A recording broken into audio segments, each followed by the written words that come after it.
Ke-238. Tubuhku gemetar tak terkendali. Darahku mendidih seakan hendak memecah pembuluh darah. Tanganku mengepal keras dan gigiku gemeretak dalam amarah yang memuncak.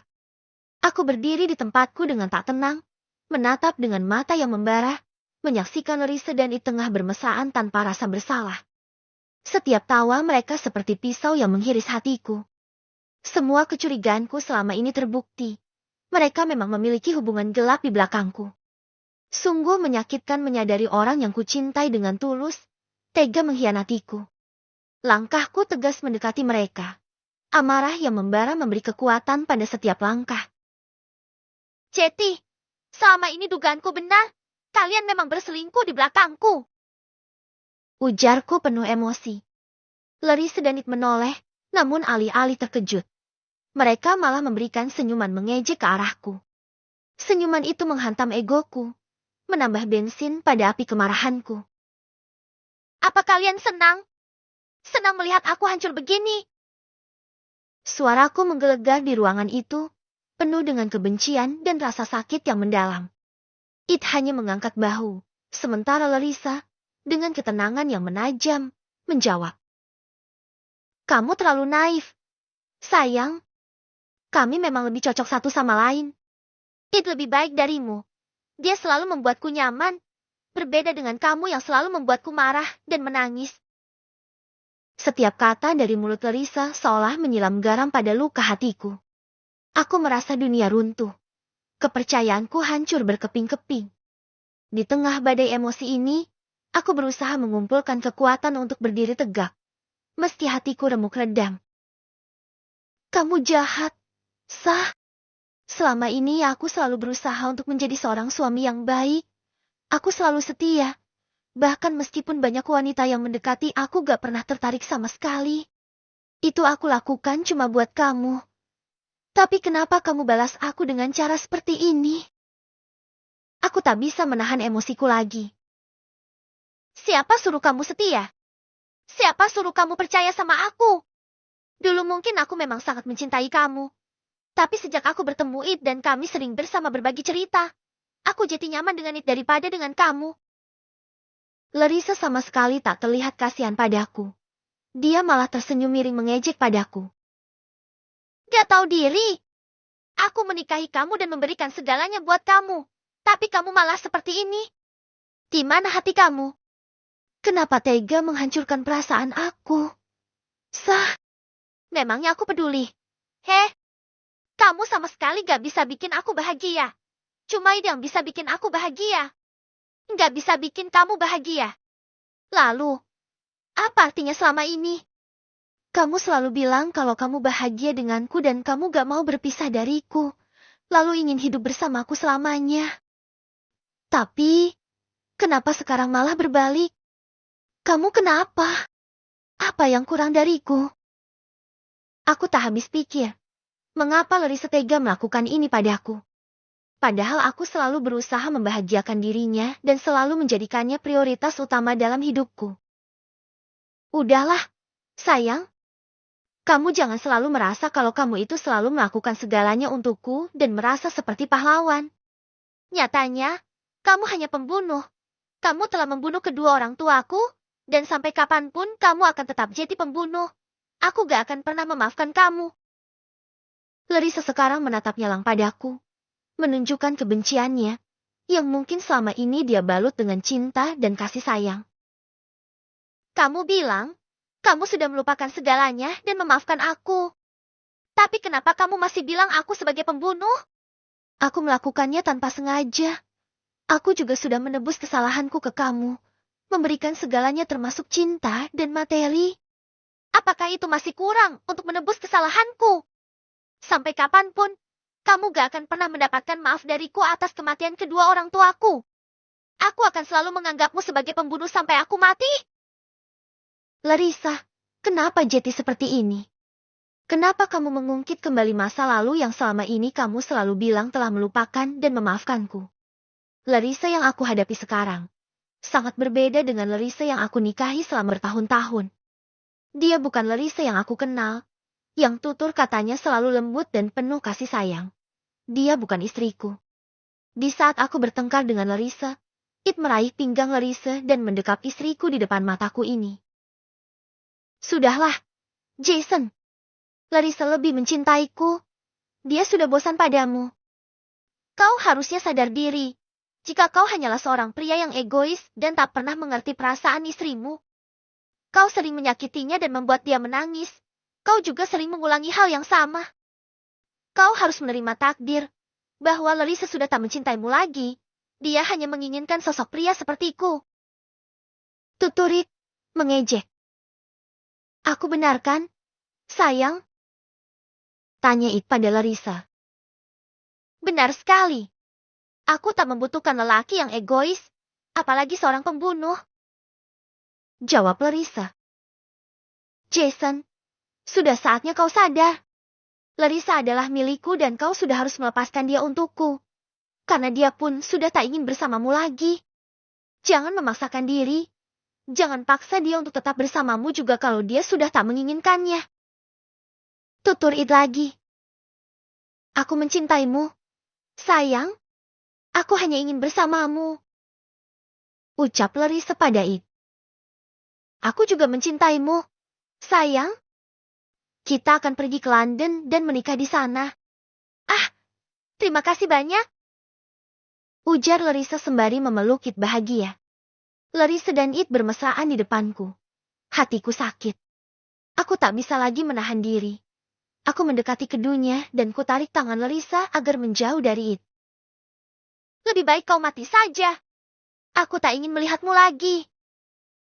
Tanpa menunggu lagi, aku melayangkan boga mentahku ke arah It dan bruk.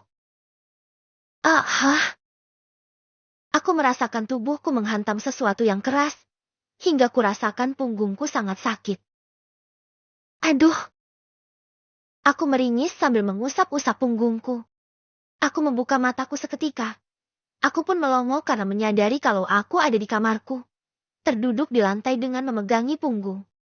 Aku celingak-celinguk menoleh ke kanan dan kiri, heran mengapa aku ada di kamar. Seingatku tadi aku sedang di ruang tamu dan memergoki Larissa dan It selingkuh. Lalu tadi aku akan menghajar It. Tapi kenapa aku ada di kamar? Kapan aku masuk kembali? Aku berbalik ke belakang. Ternyata itu ranjangku. Itu artinya, aku terjatuh dari ranjangku tadi. Pantas saja punggungku rasanya patah. Mungkin aku jatuh terlalu keras. Aku bangkit perlahan-lahan dan berdiri. Saat itulah aku lihat Larissa masih di tempatnya. Tidur dalam posisi miring membelakangi. Apakah tadi aku mimpi? Tapi, tadi rasanya nyata sekali. Aku bergumam sendiri, mencerna apa yang baru saja terjadi.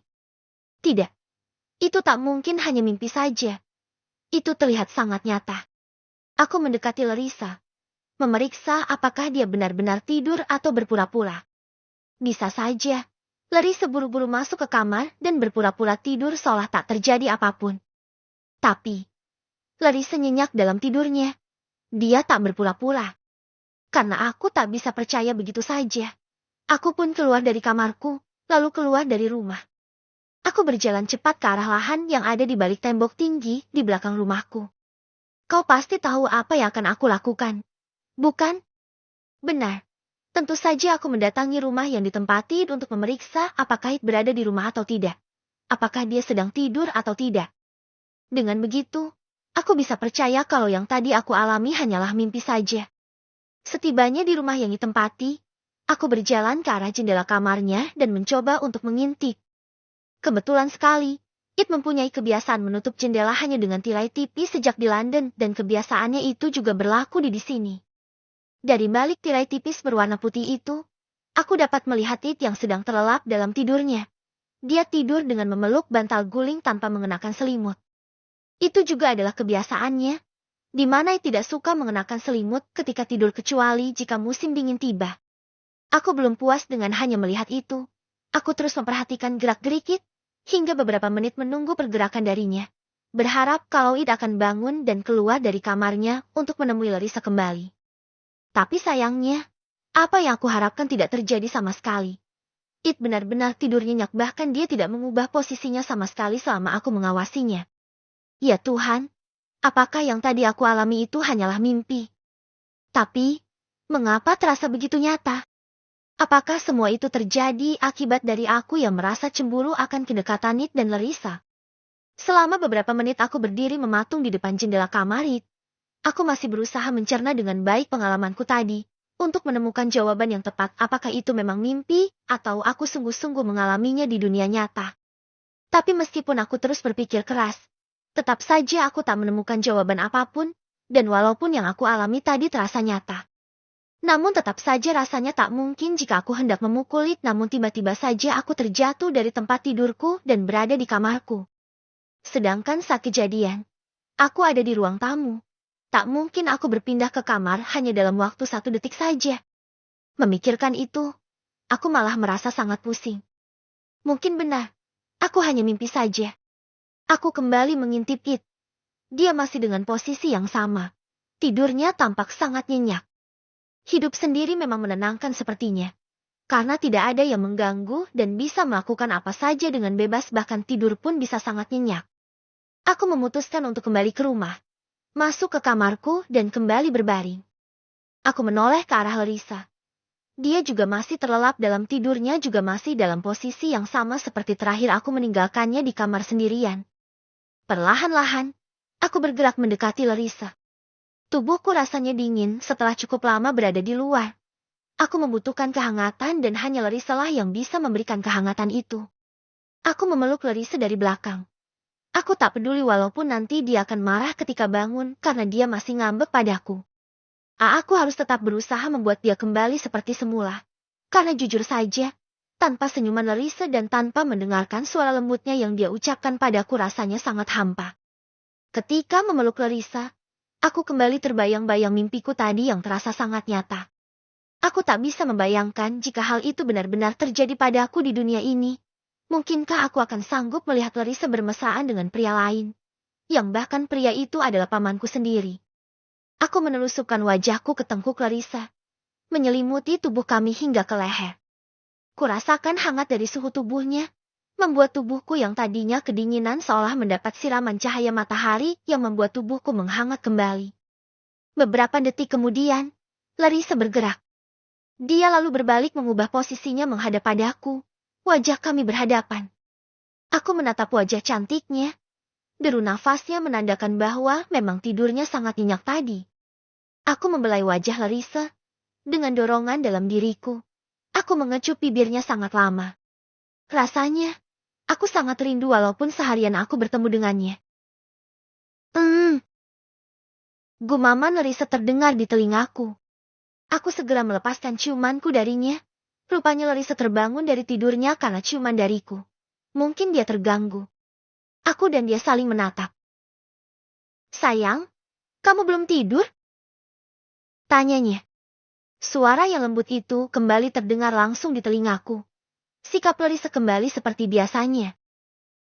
Aku nggak bisa tidur. Jawabku sedikit berbohong.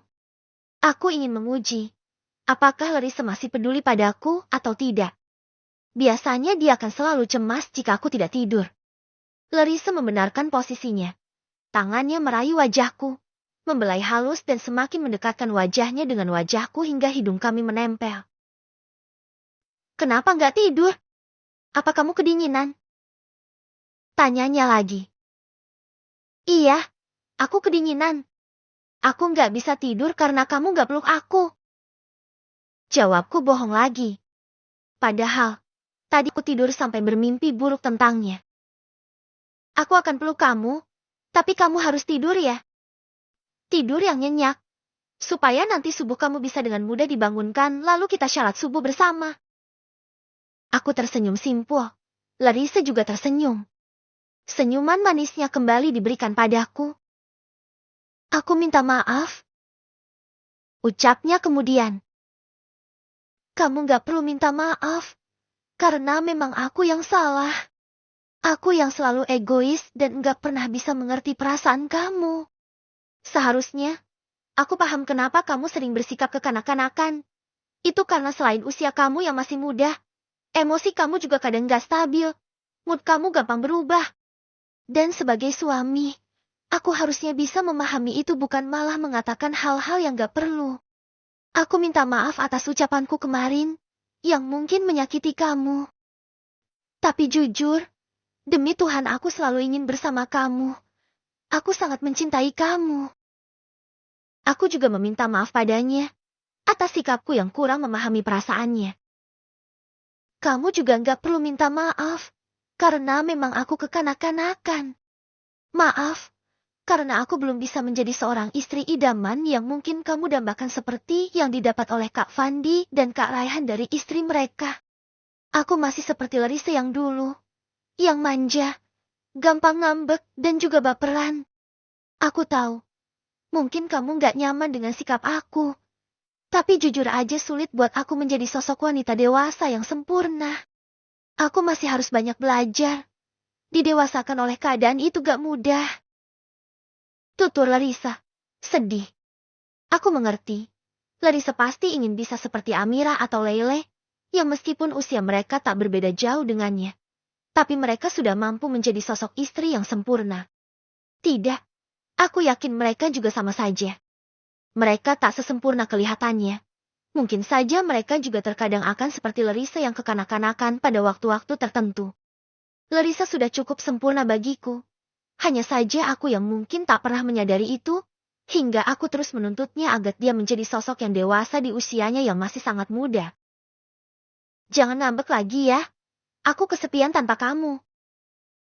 Pintaku. Larissa tersenyum dan mengangguk. Dia memelukku erat. Tidurlah. Tidur yang nyenyak. Sayang. Aku gak mau lihat kamu begadang. Nanti kamu sakit dan aku gak mau kamu sakit lagi. Ujarnya lembut. Kau tahu apa yang aku rasakan saat ini? Aku sangat bahagia. Karena aku tahu kalau Larissa tidak pernah berubah. Dia tetaplah Larissa yang aku kenal. Larissa yang manis. Larissa yang sangat lembut dan Larissa yang selalu mencintaiku. Kedua